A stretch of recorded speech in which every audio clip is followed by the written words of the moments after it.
So we're gonna So pivot again, cause I don't even know if I know this story. What's the uh, story of going back to you getting drafted? Where were you when you found out, and like how did that whole? What were your emotions like? Cause I mean, there's something watching you. Like so I said, we go back to elementary school together.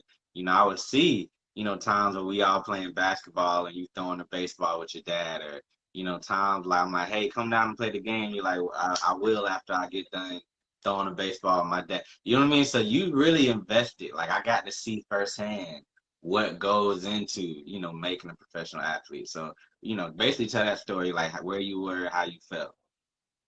yeah, man. So I'll tell you this, man. I never thought I was gonna get drafted. Like, so I was just as surprised as anybody else. So uh, I was at so I committed to Ogleswan College now, Northwest Florida State College. So I committed to there, and then there was they were doing a camp, and so since I was local and everything, I was like, Coach Griff asked me to come out there and help out with the camp. So I think we were on like day three, it was last day of the camp. So I get there. Coach made a joke about he's like, "Hey man, you ready to get drafted?" And I'm like, "Listen, I ain't get drafted. What you talking about?" And then he's like, Right. and, Right. I just let it roll off my shoulders. So after that, man, I still remember, man. So this is before our cell phones. We were hooked on our cell phones. I Right. had my cell phones in my car and everything. So I ended up getting like a bunch of calls from them because they actually called me first. Joe Sires was the scout, the guy that scouted me, put my name in. So shout out to Joe Sires.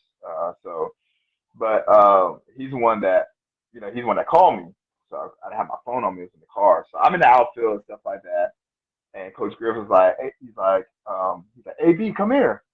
So I was like, oh man, what did I do? So I go down there. He's like, hey, hey, Mr. Cincinnati Reds, congratulations, you got drafted by Cincinnati Reds. And I looked at him, and then he's like, yeah, you got drafted in the 23rd round. I was like, just shocked and everything. He's like, congratulations. Then he turned around, he's like, but you're not signing, right? So once I sign, I leave. I'm not. Right. I didn't even play one day. It took one back at in junior college. So he's like, you're not signing right. And I'm like, no. I was like, no, that wasn't my plan. I came here to play here, coach. And he's like, oh, Yeah. okay, good. He's like, all right, going back out there. Congratulations. So I was like, yo, man, it was just like an overwhelming, man. It was just a very overwhelming, like it's like wow. And to be honest, it was just like it didn't dawn on me until like they called me, and like I called Joe Cyrus back, and Joe and I talked for a little bit, and so we talked about it. He said, "Hey man, congratulations! Hey, you're officially a Cincinnati Reds, Reds, and all these things." He's like, he's like, look, but this is what we're gonna do. He's like, you're not gonna sign.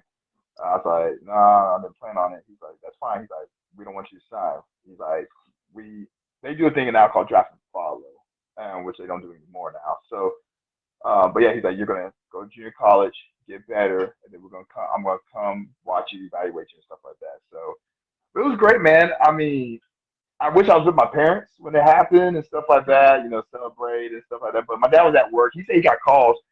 I think he said a guy from Minnesota Twins called him at first. Mm. Uh, I'm trying to remember. He said Minnesota Twins or Milwaukee Brewers. I think it was Minnesota Twins. They wanted to draft me in the top 10 rounds, but my dad said, I didn't plan on. I was going to sign, and so that made me drop a little further down. And then I think he said somebody else called, and they were seeing if I was interested in signing, and same thing. Like I kept dropping more and everything like that. So I probably could have got drafted. I mean, I'm trying to remember. I think it was the Twins. My dad told me that they called his work because they called me and I didn't pick up, so they called my dad and stuff like that. So I called my I dad. didn't know The that first part person of I the called story. was my dad, man. Yeah. So yeah, to be honest, I didn't learn that story until probably a year after, probably a year later. My dad told me, and then I just asked him. He said, "Yeah." He's like, "A few people called and stuff like that." So, because Joe Cyrus said he was surprised I was still available. I was so far back where I was. So, but it was surreal, man. Like, I mean, looking back, I didn't like. I took it baseball as like it was just a game and everything like that. So it didn't really dawn on me until later on. Even now, I look back like, wow, man, like I did do something special at the end of the day. So to me, at the time, I was like, just playing baseball is nothing special. But What's look crazy at to it now. me too, because I didn't, as your homie, I didn't see it coming either. Because I always thought in my head you were so much better at football than Yeah, baseball. So I knew football wise you had a shot at doing something. Because I mean you was right, nice. So like I always thought, okay, he gonna go to a good sized school, and if he do his thing, he might get that call. So you said right, the baseball thing, I was like, whoa, like what? Because I had never, and that's kind of on me, never really fully looked at all the baseball stuff because it wasn't my sport. But right. what was the difference? One, do you think you were better at football than baseball, and what's the difference as far as your mentality when it came to football and baseball? So the funny thing is, I know for a fact I would have went further in football. I know I was a better football player. That was Facts. like there's no doubt about that. So and like I said, I had a few. The problem, the issue was that a lot of these schools now they do it, but a lot of schools they didn't want guys to play both sports, and so uh, like with football, Troy wanted me for football. UL Lafayette wanted me for football. Um, trying to remember like Division 1 schools. I know those are the two main ones. I know UL Lafayette. Oh, Indiana came down for me for football, and I talked to the guy, uh, and I talked to him like, hey, I want to play baseball too. They weren't feeling that, so I never heard back after that. But UL Lafayette was like the close one. Actually, I went to a camp to Troy and UL Lafayette, and Southern Miss. That's another school that wanted me for football. So Okay. I did visit for Southern Miss. That was the school I was probably going to go to and play football, if anything. But I wanted to play baseball, and they're like, well, we'll talk to the baseball coach, and nothing. I didn't hear it. And the funny thing was, I was telling them, I was like, hey, I'm like getting recruited by Miami, Alabama, South Carolina, like these schools. I have these coaches' numbers, and I'm talking to these coaches. They're asking me questions for baseball wise. So even like when I was junior college, South Carolina wanted me.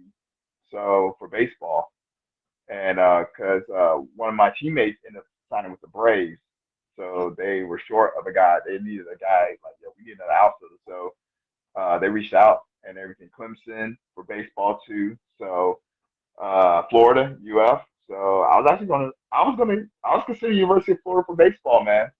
But they That's didn't want me to crazy. play football, man. Like people didn't want me to play football. And I mean, I'm not gonna lie, I wasn't good enough to play.